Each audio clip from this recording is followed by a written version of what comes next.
first big song I did was Somebody's Gotta Die. But that was just a track. I can't remember who the producer was. They brought it in. I tracked it. I didn't work with Big at that time. Never seen him before.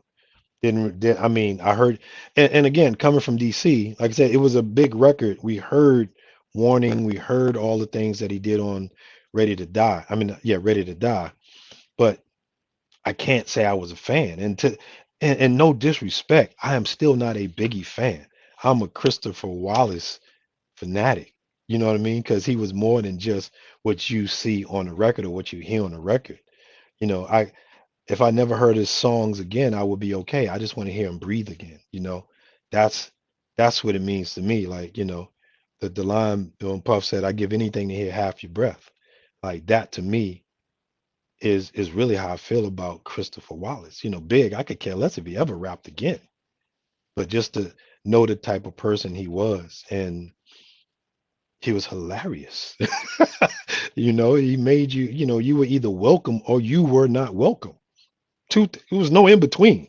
There was no, I saw somebody, there was no on the fence with him. You were either on this side of the fence or you can't even get in the gate. So, but he, a legend of how he worked and did everything. Like I said, I recorded Somebody's Gotta Die a year prior to him even starting the rest of Life After Death. So that record's just been sitting there. So I go in, dap him up because I wouldn't have got that close if I didn't know him. So I had to know him before then. Soul Seas and Rock. I think Rock was locked down, so he wasn't there, but everybody else was around. So he said, "Yeah, Playboy, we can restart the album and blah blah blah. I need you. I ain't gonna say he said I need you. I'm gonna say, let's get it, let's do it, or something like that. So next thing I know, next day, or I'm working with Big on Life After Death, and I was still living in Rochester, so I had to go move my stuff out of Rochester. Like I moved back home probably. No, no, no, no. It was right after I moved to Rochester. As soon as I got back home, the night I got home, still had the U-Haul truck sitting outside my apartment. I go to a party with my wife. That's when I see Big. Next day, take the U-Haul truck back. I go to work at the studio, and we're working on Life After Death. Now, the first time I met Big, don't remember what song we were working on or what was going on, but he come in. This was in Studio A, not my room, not my room. But he had an entourage, so they put him in a big room. And there's a couch on the left side, couch on the right side, no, not the console, but the producer's desk in the middle, about four chairs. They brought in extra chairs because he had the whole mafia with him and extra people that I ain't never seen before. They're all in the room. We walk in the room, the console's on your right, the table's on your left. You got somebody crushing weed, somebody pulling out the seeds. I don't even know I don't smoke, so I can't tell you how that go. But it was assembly line of making a blunt. And they go around, and Seeds was the last person. Big was laying down on the couch all the way on the side, on the other side. And I'm playing some song. Again, I can't remember what it was. I'm just playing the song over and over. Big never wrote anything down. So, and we're still using tape. So the tape would play and then they had to rewind. Then the tape play, had to rewind. So Big is laying on the couch. So everybody's doing, and then C's would light the blunt, give it to Puck, to Big. Big would go, hey, Playboy. And hand me the blunt. I'm like, I don't smoke. So I turn around. And most of the time when I was working, I'm steady, we're thinking about the music, looking at the console. That's not my business back behind me. Like totally most of the pictures you never see me smiling in the picture.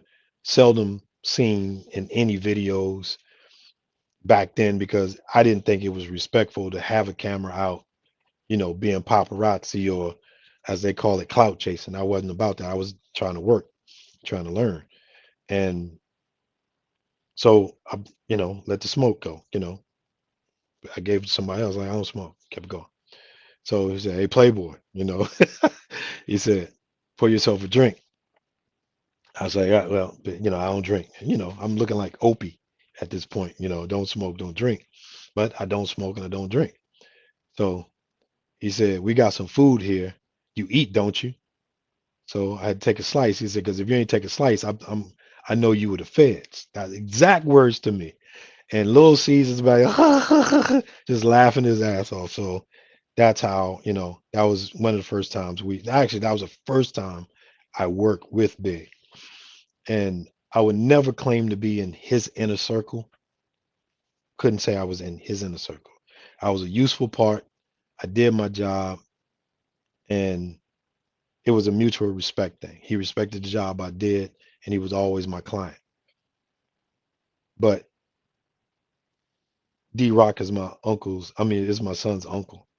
Little Caesar's like my little brother. Bang is like that's like my brother. Bristow, rest in peace. That was like my little brother.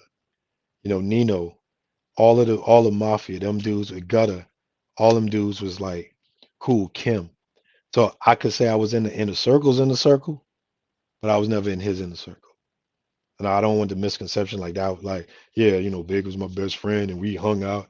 Never did. Saw him at a club once or twice.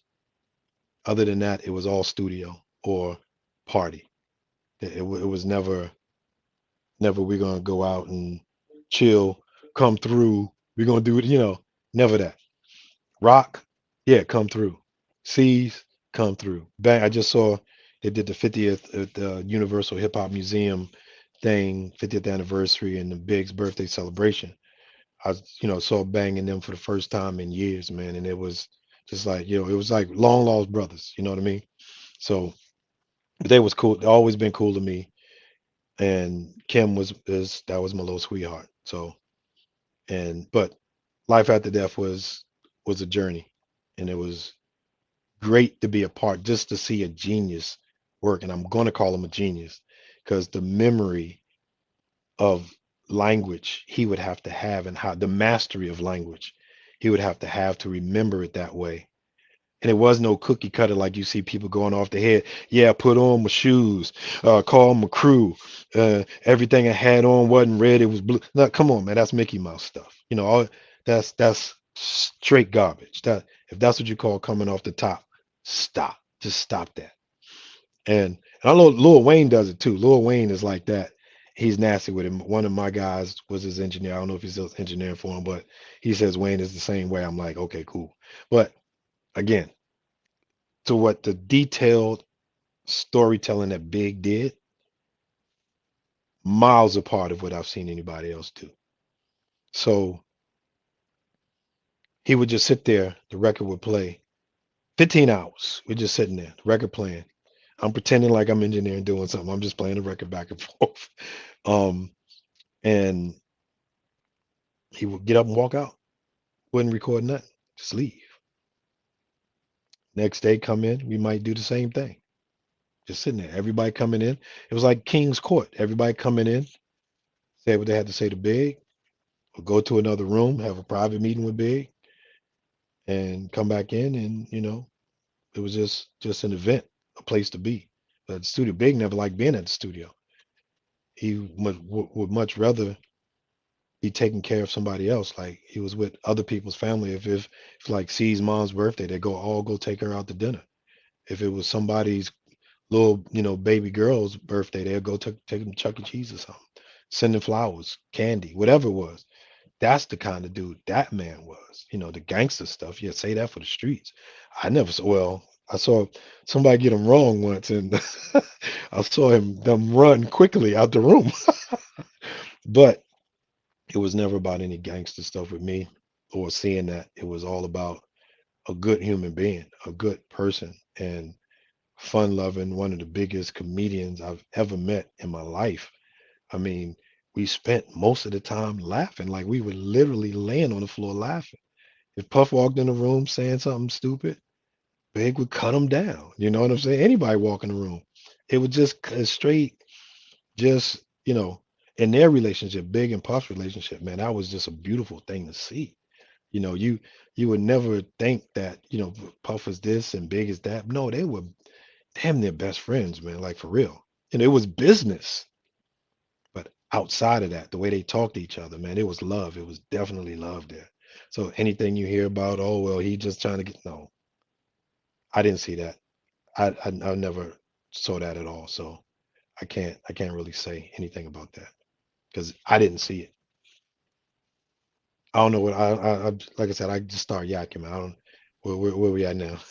Man, it's been a phenomenal interview, man. We really supposed to do 30 minutes, but Oh, you really? dropping so Oh, my much. bad. Yeah, yeah. No, no, My you good. bad. My fault. No, no, it's all good. I don't want to hold you up because I know you got some moves to make, but I just want to say thank you so much for your contribution to hip hop and music, because Life After Death, I think they just celebrated 25 years, you know what I'm saying? A lot 25 of last people, year. It was that's 25 their last year. favorite album. Notorious Big is their favorite, Mm, not only rapper but artist. So it's mm, like, and even like you say, working with 112, Cupid, when that record come on, it bring back a lot of memories, a lot of great times for people, and you contributed. I feel mm, like, you know, engineers don't get as much credit as they deserve because that's just as much your project as the writer, the mm, producer, the people on the hook.